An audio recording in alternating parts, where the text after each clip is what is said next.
Hello, नमस्कार. कसे आहात सर्व? मस्त आहात ना? मस्तच राहा. सर्वांना सर्वप्रथम श्री स्वामी समर्थ. तुम्हाला सर्वांना आजचा दिवस खूप छान आनंदाचा आणि आरोग्यदायी जाओ. तर आज आहे पौर्णिमा. त्यातल्या त्यात आज आहे आपला आवडता तो म्हणजे महाराजांचा गुरुवार.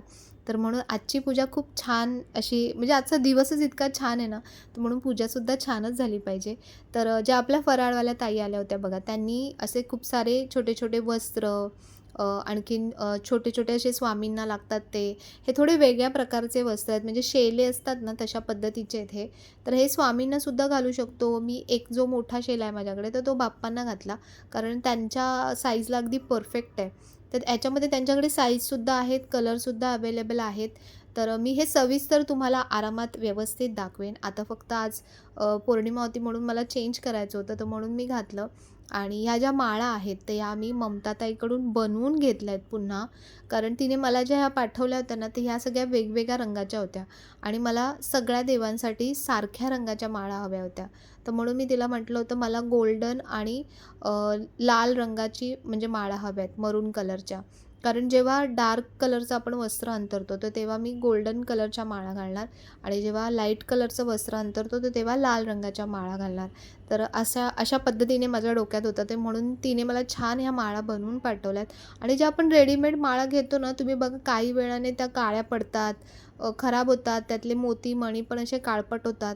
तर म्हणून हा अगदी बेस्ट ऑप्शन वाटला मला. ह्याला काही धुवायची वगैरे काहीच गरज नाही. अगदी हलकं तुम्ही पुसलत ना, तरी पण माळा तशाच्या तशा छान राहतात आणि इतक्या ठसठशीत आणि किती उठून दिसतात. बघा देव किती सुंदर दिसतात.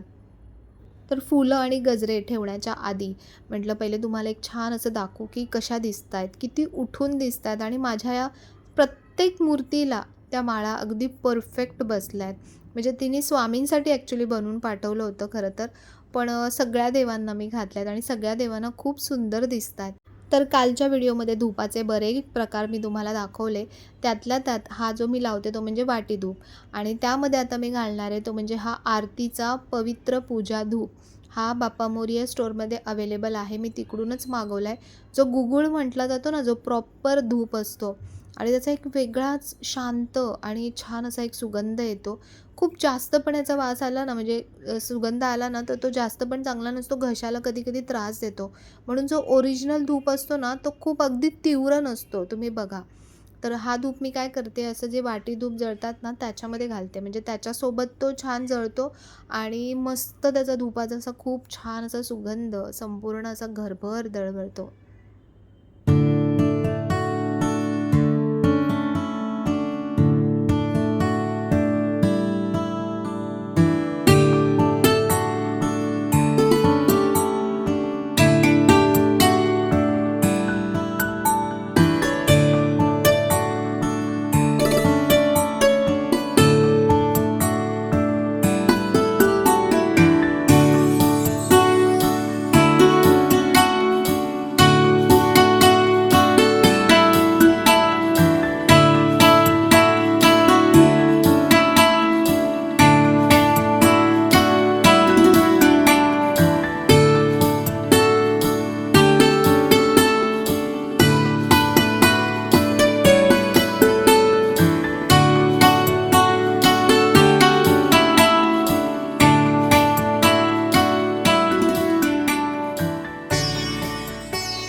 तर देवपूजा करून घेतली आणि इथे बघा छान ही मोठी अगरबत्ती लावली, कारण आता आपल्याला आज गुरुवार आहे, तर स्वामींची आरती पण घ्यायची आहे. आरतीची वगैरे तयारी करून ठेवली आहे. पण पहिले तुम्हाला जे सांगायचं होतं ते म्हणजे उद्या आहे आपलं वरदलक्ष्मी व्रत. तर मागच्या वर्षीचा व्हिडिओ आहे, म्हणजे आधीचे व्हिडिओ आहेत तुमच्या रेफरन्ससाठी. पण काही गोष्टी याच्यामध्ये नवीन आपल्याला ॲड झाल्या आहेत. का माहिती आहे का? कारण मला पण पूर्ण माहिती नव्हती व्रताची. जेवढं मेन त्याच्यामध्ये जे असतं ते म्हणजे की आपण कलशामध्ये पाणी भरतो ना, त्याच्याऐवजी त्याच्यात तांदूळ भरायचे असतात. तर एवढंच मेन त्याच्यामध्ये चेंजेस असतात. पण ही जी पोथी आली आहे, मागच्या वर्षी ही पोथी नंतर आली होती. म्हणजे व्रत झालं होतं आणि त्याच्यानंतर पोथी आली होती. मी व्हिडिओमध्ये म्हटलं होतं की माझ्याकडे ही पोथी नाही आहे. तर एका ताईंनी मला ही पोथी पाठवली होती. ताईंचं नाव आहे सुरेखा भंडारे ताई आहेत आणि त्यांनी सांगितलेलं की हे जे टिटवाळ्याला आपले जे गणपती बाप्पा आहेत ना, त्यांच्या इथे बाजूलाच मोठं असं बुक स्टॉल आहे चांगलं आतमध्येच, तर तिथे त्यांना ही पोथी मिळाली होती मराठीमध्ये आणि ती त्यांनी मला पाठवली होती. तर त्याच्यामुळे ह्यावर्षी अगदी परफेक्ट कसं मांडायची आहे पूजा ते ही आपल्याला ह्याच्यातून माहिती करणार आहे. तर मी तुम्हाला मनाचं काहीच सांगणार नाही, ह्यातून जेवढं काही कळतं आहे तेवढं मी तुम्हाला सांगते. आता ज्यांच्याकडे पोथी नाही आहे तर तुम्ही मी जसं सांगते ना त्याप्रकारे फक्त मांडणी करा, साधी सोपीच मांडणी करा, काही असं खूप म्हणजे कॉम्प्लिकेटेड नाही आहे त्याच्यामध्ये, साधी जशी असते तशीच मांडणी आहे. फक्त थोडासा एक चेंजेस आहे त्याच्यामध्ये.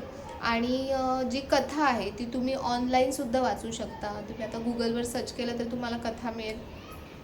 तर याची महती काय आहे पहिले ते आपण सांगायचं. बऱ्याच लोकांना माहिती नाही आहे की वरदलक्ष्मी व्रत नक्की काय आहे, कारण इथे जास्त करून महाराष्ट्रामध्ये केलं जात नाही. हे साऊथ साईडला, कर्नाटक साईडला वगैरे हे वरदलक्ष्मी व्रत केलं जातं. पण मी तुम्हाला सांगू, कुठलंही जेव्हा तुम्ही हे आमच्याकडे केलं जातं, हे आमच्याकडे केलं जात नाही, त्यापेक्षा म्हणजे किती मनापासून तुम्ही ती गोष्ट करताय, देवासाठी करताय. सगळे देव आपण जसं म्हणतो की सगळे देव सारखेच आहेत, तर मग कुठलंही व्रत केल्याने काय फरक पडणार आहे, आपल्यासाठी चांगलंच होणार आहे, त्यातून वाईट काहीच होणार नाही आहे. तर म्हणून मला तरी आवडतं की लक्ष्मी मातेच्या किती ज्या ज्या काही सेवा असतील ते नक्कीच करायला आवडतात. तर आता आजच मी तयारी पण करून ठेवणार आहे. जी पौर्णिमा येते ना, त्या म्हणजे श्रावण महिन्यामध्ये जी पौर्णिमा येते ना, तर त्या पौर्णिमेनंतरचा किंवा आधीचा जो शुक्रवार येतो ना, लगोलग जो शुक्रवार येतो ना, तर त्या शुक्रवारी वरदलक्ष्मी व्रत केलं जातं. कॅलेंडरमध्ये सुद्धा दिलेलं आहे प्रॉपर, उद्याचं जे आहे वरदलक्ष्मी व्रत ते कॅलेंडरमध्ये सुद्धा दिलेलं आहे. तर याच्यामध्ये काय दिलं आहे पोथीमध्ये ते मी तुम्हाला वाचून दाखवते. तर याची महती काय ते पहिले ऐका. श्री वरदलक्ष्मी व्रत हे सर्व व्रतांमध्ये उत्तम व्रत आहे. अत्यंत सौभाग्य देणारे हे परममंगल व्रत आहे. हे व्रत भक्तियुक्त श्रद्धेने आचरण केले असता सर्व प्रकारची संपत्ती प्राप्त होते. पुत्र पौत्रादी संततीची वृद्धी होते, दुर्लभ मनोरथांची पूर्तता होते, कल्याण होते. असे हे भाग्य वैभवदायक पुण्यकारक व्रत आहे. भविष्योत्तर पुराणातील श्री वरदलक्ष्मीचे हे शुभकारक प्रभावी व्रत आहे. ज्यावेळी श्रावणातील पौर्णिमेला शुक्रवार येतो त्या पौर्णिमेपासून श्री वरदलक्ष्मी पूजेला आरंभ करावा. मग प्रत्येक वर्षी श्रावण महिन्यात पौर्णिमेच्या पूर्वीचा जो शुक्रवार असेल तो श्री वरदलक्ष्मीचा मुख्य दिवस, पंचांगात तो दिवस दिलेला असतो, त्या दिवशी श्री वरदलक्ष्मीची पूजा करावी. आता याच्यात आधीचा दिलाय, पण आता कॅलेंडरमध्ये उद्याचा शुक्रवार दिलेला आहे. श्री वरदलक्ष्मीचा कृपाप्रसाद लाभून सुखसंपत्ती ऐश्वर्य प्राप्त व्हावे यासाठी संबंध वर्षभर श्री वरदलक्ष्मी कथा व्रताची कथा वाचावी किंवा ऐकावी, त्याचे उत्तम फळ मिळेल. हे समृद्धी देणारे व्रत स्त्रियांनी करावयाचे असते. वैभव प्राप्त करून देणारे हे श्री वरदलक्ष्मीचे व्रत आपल्या मैत्रिणींना कळवावे. श्री वरदलक्ष्मीच्या ठाई त्यांची भक्ती जडावी म्हणून पूजेच्या दिवशी त्यांना हळदी कुंकू लावून भेट म्हणून ही पोथी द्यावी. म्हणजेच त्यातील हे व्रत त्या देखील हे व्रत करतील, आपल्याप्रमाणेच श्रीमंत होतील. जसं आपण महालक्ष्मीचं करतो, म्हणजे मार्गशीर्षचे उपवास असतात, तसंच आपण करतो, तर तशाच प्रकारचं हे व्रत आहे. श्री वरदलक्ष्मी ही ऐश्वर्याची देवता आहे, धनसंपत्ती वैभव यांच्याशी निगडीत आहे. श्री वरदलक्ष्मीची कृपा मिळवण्यासाठी पुरुषांनी ही पोथी अवश्य वाचावी. श्री वरदलक्ष्मी आपल्याला पाहिजे तो वर देईल, आपण सुखी व्हाल, धनवान बनाल, आपल्या सर्व मनोकामना पूर्ण होतील. आदिशक्ती जगदंबेचे रूप लक्ष वेधून घेणारे, आकर्षित करणारे, आल्हाद देणारे म्हणून तिला लक्ष्मी म्हटले आहे. ती आपल्या भक्तांना वर देऊन सुख समृद्धी, श्रीमंती, वैभव मुक्त हस्ते प्रदान करते. त्यामुळेच देवांनी आणि ऋषीमुनींनी श्री वरदलक्ष्मी म्हणून हे स्तुतिस्तोत्र गायले आहे. भक्तांना वर देणाऱ्या श्री वरदलक्ष्मीने आश्वासन दिले आहे की तिची मनोभावे भक्ती करणाऱ्या, तिचे चरित्र गाणाऱ्यांच्या घरी धनधान्याची समृद्धी होईल, संतती भाग्यशाली बनेल. हे वरदलक्ष्मी माते, तुझ्या वर प्रसादे चारुमतीला. हे पुढे आता त्यांनी असं त्यांचं म्हणजे जे आहे पोथीचं ते दिलं आहे.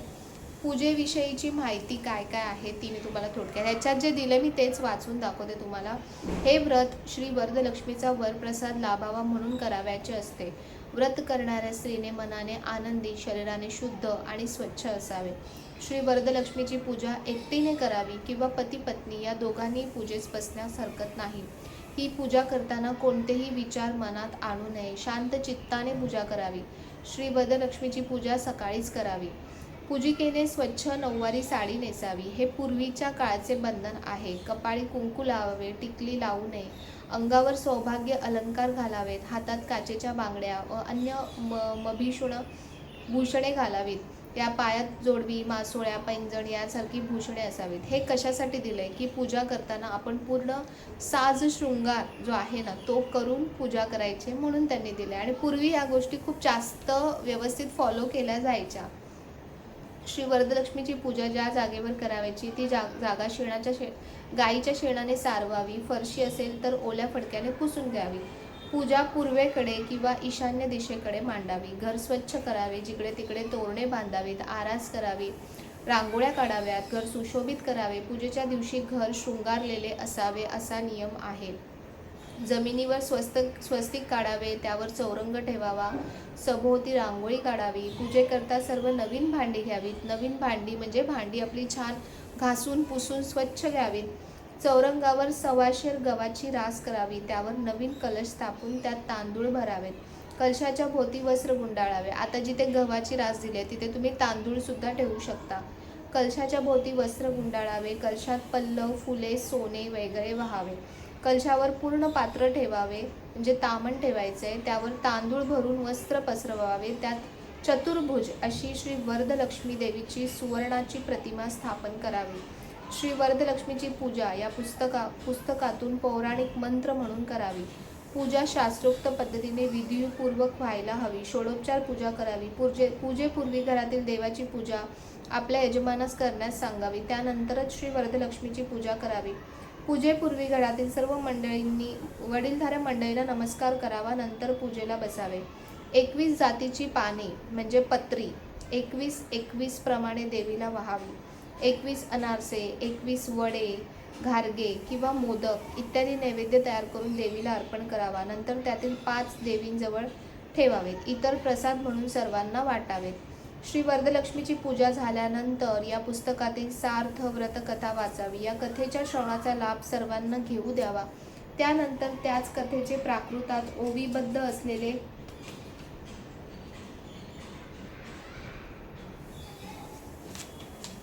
महात्म्य वाचावे. कथेच्या वाचना श्रवणाने व्रताचे पुण्य लागते. महात्म्य किंवा कथा वाचताना आनंदी आणि प्रसन्न असावे. महाआरती करावी. देवीची प्रार्थना करावी. आपल्या मनातील इच्छा सांगावी. ती पूर्ण करण्यासाठी आराधना करावी.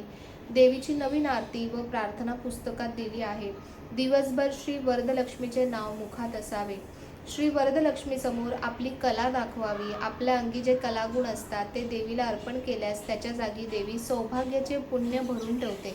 म्हणून हे गुण रात्री देवीला अर्पण करावे. नृत्य गायन करावे. श्री लक्ष्मीची गाणी म्हणावीत. दुसऱ्या दिवशी सकाळी दही भाताचा नैवेद्य दाखवावा.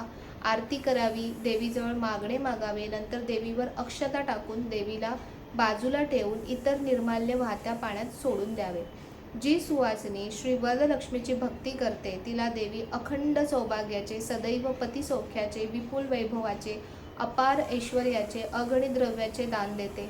असे हे देवीचे महात्म्य आहे. लौकिक आहे, प्रसिद्धी आहे आणि कीर्ती आहे.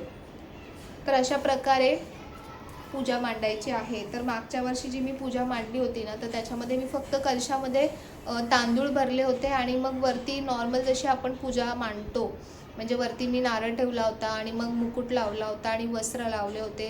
तर तसं नाही करायचं. ह्याच्यात काय दिलं आहे की म्हणजे मी काय करणार आहे, देवीचं मागे मांडणार आहे. जसं मला मांडायचं ना तसं देवीचं मागे मांडणार आहे. आणि ह्याच्यामध्ये जे दिलं आहे ते मी पुढे मांडणार आहे थोडंसं पाटावरती. म्हणजे खाली पहिले तांदळाची किंवा गव्हाची रास ठेवायची. त्याच्यावरती कलश ठेवायचा. कलशामध्ये सगळे तांदूळ भरायचे.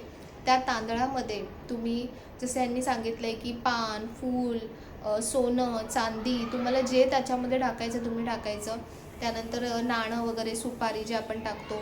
तर मी तरी उद्या आता काय करणार आहे, जो माझा अष्टलक्ष्मी कलश आहे ना, अष्टलक्ष्मी कलशसुद्धा तांदळानेच भरला जातो आणि त्याच्यामध्ये ज्या गोष्टी टाकायच्या असतात सगळ्या तर त्या आपण मी तोच कलश तिथे उद्या वापरणार आहे. आणि मग तो कलश भरल्यानंतर त्याच्यावरती ताट ठेवायचं म्हणजे तामण ठेवायचं कुठलंही छोटं मोठं. त्या तामणातसुद्धा तांदूळ घ्यायचे. त्याच्यावरती तुम्हाला एखादं छोटंसं वस्त्र ठेवायचं असेल तर ठेवायचं. त्याच्यावरती आपली जी लक्ष्मी मातेची जी मूर्ती आहे ना तर ती मूर्ती ठेवायची आहे. आणि बस अशा प्रकारे म्हणजे ही एक बेसिक जी पूजेची मांडणी आहे ना ती अशा प्रकारे करायची आहे. मागच्या साईडला मी देवीचा साज शृंगार जो मला आवडतो करायला तो मी करणार आहे. तो ऑप्शनल आहे, तुम्हाला करायचा असेल तर करायचं आहे, नाही केला तरी चालेल. फक्त ही जी मांडणी मी आता सांगितले ना, अशा प्रकारची मांडणी करायची आहे. देवीच्या इथे फळं ठेवा तुम्ही, किंवा त्यांनी जसं सांगितलं की कुठली गोष्ट 21च्या स्वरूपात वाहिली जाते. म्हणजे तुम्ही काही वडे बनवताय, गोड काही बनवताय, मोदक बनवताय, तर ते 21 देवीला अर्पण केले जातात. त्यानंतर जर आपल्याकडे तसं काही बनणार नसेल तर तुम्ही ड्रायफ्रूट्स वगैरे असं काही जे आपण, किंवा मिठाई असेल तर ती तुम्ही देवीच्या इथे ठेवू शकता. बघा, जसं आपल्याला जमत असेल तसं आपण करायचं. असं काही नाही आहे की त्यात जेवढं दिलं आहे तेवढंच ठेवलं तरच पूजा व्यवस्थित होते, असं काही नाही आहे. त्यानंतर ह्याच्यामध्ये त्यांनी दिलं आहे की 21 पानं वाहिली जातात देवीला. तर आता इथे तरी मिळणं शक्य नाही आहे एवढी 21 पानं. 21 झाडांची 21 पानं. तर ते कुठे शोधायला जाणार? तर तेवढं तर होणार नाही. समजा 5 पानं भेटली कुठली तर ती 5 पानं आपण व्हायचे. आणि जो नैवेद्य तुम्ही दाखवता 21च्या स्वरूपात, त्यातले 5ची संख्या आहे ना ती देवीकडे ठेवायची आणि बाकी सगळं प्रसाद म्हणून वाटायचं आहे बस. आणि त्याच्यानंतर ह्यातली जी महात्म्य आहे, कथा आहे ती वाचायची आहे. दुसऱ्या दिवशी देवीला दही भाताचा नैवेद्य दाखवायचा आहे. आणि जसं नॉर्मली आपण उत्तर पूजा करतो तशी उत्तर पूजा आपण करायची आहे. तर सोपं आहे अगदी. मला सुरुवातीला असं वाटलं की खूप काही काही वेगवेगळं असेल, कारण प्रत्येकाची बघा करण्याची पद्धत वेगवेगळी असते. तर जी साऊथ साईडला केली जाते ती खूप वेगळी पद्धत आहे त्यांची काय पद्धत आहे आपल्याला माहिती नाही. पण तरी जी पुस्तकात प्रॉपर जी पद्धत दिली आहे ती मी तुम्हाला सांगितलं आहे. बाकी तुम्ही सुरुवातीला देवीला छान अभिषेक घालायचा आहे, पंचामृत बनवायचं आहे, पंचामृताने अभिषेक घालायचा आहे. सुरुवात कुठल्याही पूजेची बाप्पाच्या स्थापनेने होते. बाप्पाची पहिले स्थापना करायची आहे आणि त्यानंतर कलशाचं जे पूजन आहे ना ते सगळं कलशाचं पूजन करायचं आहे. तर तुम्हाला समजलं असेल, थोडक्यात मी सांगितलं. खूप काही जास्त असं हे नाही आहे, अगदी थोडक्यात आपल्याला जशी जमते तशी साधी सोपी पूजा करायची. फक्त जी मांडणी होती, जी मागच्या वर्षी मी तुम्हाला दाखवलं होतं की तांदूळ घालून मग त्याच्यावरती मी देवीचं मांडलं होतं, तर तसं नाही मांडायचं आहे. ते तुम्ही वेगळं मांडा पाहिजे. तर पाणी ठेवून मांडलं तरी चालेल. म्हणजे आपल्याला देवीचा शृंगार करायचा असेल तर मागच्या साईडला ते वेगळं मांडायचं आणि हे कलशाचं जे पूजन आहे ना हे थोडंसं वेगळं मांडा, साईडला मांडा किंवा पुढे मांडा. अशा प्रकारे ह्याची मांडणी करायची. तर असं उद्या आपल्याला हे वरदलक्ष्मी व्रत करायचं आहे. तर तुम्हाला माहिती मी सगळी दिली. अजून काही माहिती हवी असेल तर मला कमेंट सेक्शनमध्ये सांगा. मला जितकं यातून कळत असेल तितकं मी नक्कीच तुम्हाला सांगण्याचा प्रयत्न करेन. कुठलीही चांगली गोष्ट करताना मनात कुठलाच विचार आणायचा नाही. त्यातून चांगलं आणि चांगलंच मिळतं, आपल्यातून काहीतरी चांगलं घडतं आहे ह्याचा फक्त विचार करायचा. तर म्हणून अशा प्रकारे ही जी पोथी आहे तुम्हाला हवी असेल तर ही टिटवाळ्याला जे बाप्पांचं मंदिर आहे मोठं, तर तिथेच बुक स्टॉल आहे साईडला, तर तिथे मिळतं हे पुस्तक वरदलक्ष्मी व्रताचं. हे जेव्हा आलं होतं मागच्या वर्षी तेव्हा पण मी बऱ्याच जणांना तेव्हा व्हिडिओमध्ये सांगितलं होतं. तर चला आता मी आपली आरती घ्यायची स्वामींची ती घेते आणि उद्याचा छान पूजेचा व्हिडिओ तुम्हाला येईल. तर चला, आजचा व्हिडिओ आवडला असेल तर नेहमीप्रमाणे व्हिडिओला लाईक, शेअर, सबस्क्राईब नक्की करा. पुन्हा भेटूया आपण अशा छानशा व्हिडिओमध्ये. तोपर्यंत सर्वांना बाय आणि सर्वांना श्री स्वामी समर्थ.